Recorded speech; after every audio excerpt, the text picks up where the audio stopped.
Was die Frage betrifft der Aktivitäten der Ukraine, ich will das einmal ganz generell sagen, weil die Diskussion ja immer wieder aufkommt. Die Ukraine hat In recent days, a number of leaders, President Macron, Chancellor Scholz, Secretary General Stoltenberg, have spoken about potentially letting Ukraine use Western arms to strike directly on Russian soil when Russia is directly targeting Ukraine. Do you think President Biden can be persuaded to agree on that? Want me to start? We haven't encouraged or enabled.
Le sol ukrainien, oui, est attaqué, de fait, depuis des bases, et qui sont en Russie. Alors comment on explique aux Ukrainiens qu'il va falloir protéger ces villes, et au fond tout ce qu'on voit en ce moment autour de Kharkiv, si on leur dit « vous n'avez pas le droit d'atteindre le point d'où sont tirés les missiles ». Was die Frage betrifft der Aktivitäten der Ukraine, ich will das einmal ganz generell sagen, weil die Diskussion ja immer wieder aufkommt. Die Ukraine hat völkerrechtlich alle Möglichkeiten für das, was sie tut. Das muss man ausdrücklich sagen. Sie ist angegriffen und darf sich verteidigen.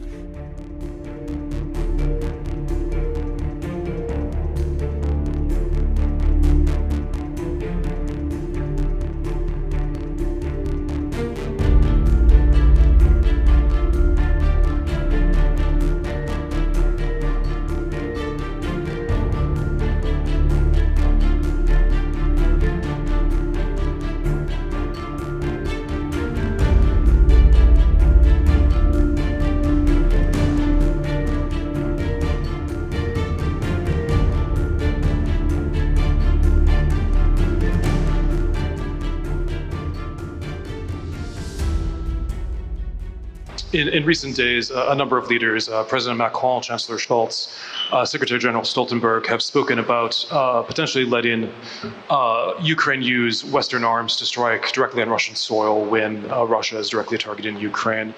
You've been publicly reported to be the most forward-leaning senior American official to be pushing for that. Do you think President Biden can be persuaded to agree on that? Thank you. Want me to start? So first, let's focus on what we're actually seeing in Ukraine, and not only where we are, but where we're going. First, when it comes to the Russian offensive in the northeast, directed at Kharkiv, taking advantage in part of the fact that the supplemental budget request the President made was so long delayed in its passage by our Congress. But happily now, that budget request was passed. And not only was it passed, the actual arms equipment support that comes with it is on the move and being delivered to Ukrainians. And we're seeing that have a real effect, including in stabilizing the front and in clearly denying Putin what he was after, which is to try to take Kharkiv, to create, at the very least, massive flight from the city. We do not see that happening. On the contrary, I think what we see, again, is a stabilization of the front and a failure in terms of Putin's objectives if it comes to taking Kharkiv or causing the flight of its citizens.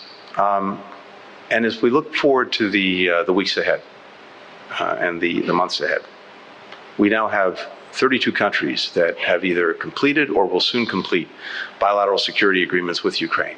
And that will help ensure over an extensive period of time that Ukraine can develop a future force that can effectively deter aggression or deal with it if it comes anyway. And you will see those come to conclusion in the coming weeks. We're heading to the NATO summit in the United States, where, without getting into the details, and I'll be going to the foreign ministers meeting to help further prepare for that summit, I think you'll see very strong deliverables, as we call them, for Ukraine in terms of its further integration with NATO.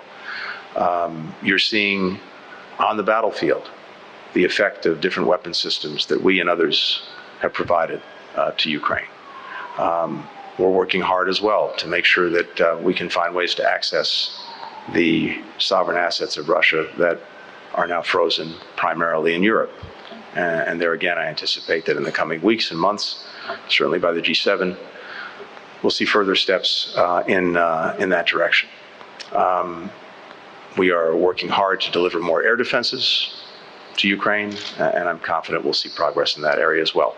It's a long way of saying that in the coming weeks, in the coming months, I think you're only going to see greater resilience coming from Ukrainians and all those who support Ukraine.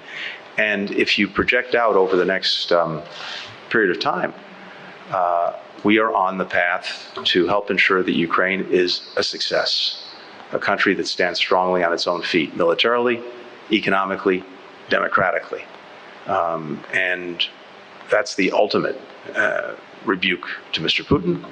And it also tells him very clearly that he cannot and will not outlast Ukraine, outlast Ukraine's supporters. So I think that's a reality, a trajectory that people should have well in mind, and that should give them real confidence in the future. And again, the support that I see and that will manifest itself among so many countries for Ukraine remains strong, remains resolute, matched only, or maybe even surpassed only, by the resolve of the Ukrainian people themselves.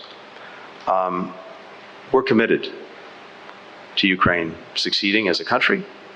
We're committed to Ukraine winning the war. And I think we've shown that through the support that we've provided and many other countries have provided.